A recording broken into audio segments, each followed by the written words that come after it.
Bonjour tout le monde, voici l'actu jeu vidéo de la semaine en quelques minutes.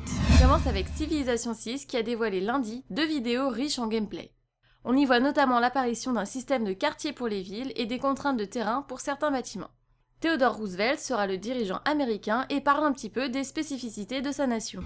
Kit Harington, alias Jon Snow de Game of Thrones, continue de dévoiler son rôle dans le prochain Call of Duty à travers des photos de tournage.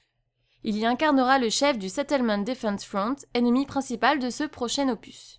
Pour rappel, le trailer d'annonce avait obtenu près de 3 millions de pouces rouges contre seulement 500 000 pouces verts sur YouTube.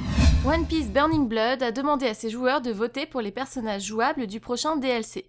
Ils devront donc en élire 3 parmi les 17 proposés.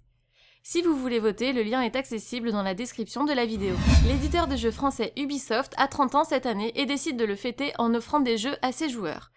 Tous les mois, le public pourra télécharger gratuitement un des jeux du catalogue. Il reste encore quelques jours pour profiter de l'offre de ce mois-ci, à savoir Prince of Persia, les Sables du Temps. Dans une vidéo de développeur, Jeff Kaplan, le directeur du jeu d'Overwatch, a annoncé que des armes Gold seront disponibles en récompense dans le mode compétitif.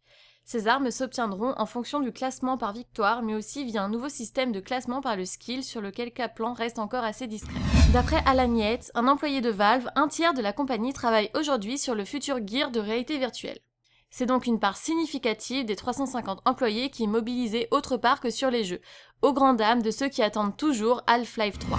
The Legend of Zelda Majora's Mask est disponible depuis jeudi sur Wii U. Le titre culte de la licence est téléchargeable sur le Nintendo eShop pour 10€. Déception pour les joueurs qui attendaient Batman Arkham VR comme un nouveau titre de la saga entièrement en réalité virtuelle.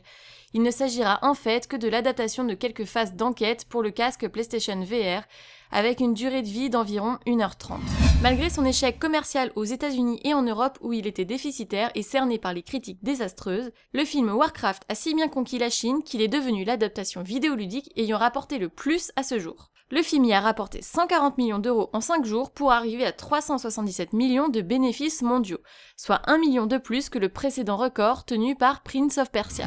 Et pour finir, la Nintendo 64 a fêté ses 20 ans le 23 juin. Pour rappel, la console culte était sortie en Europe en 97 et son jeu le plus vendu a été Super Mario 64, sorti en juin 96. Merci à tous d'avoir regardé le débrief, j'espère que ça vous a plu et on se retrouve la semaine prochaine.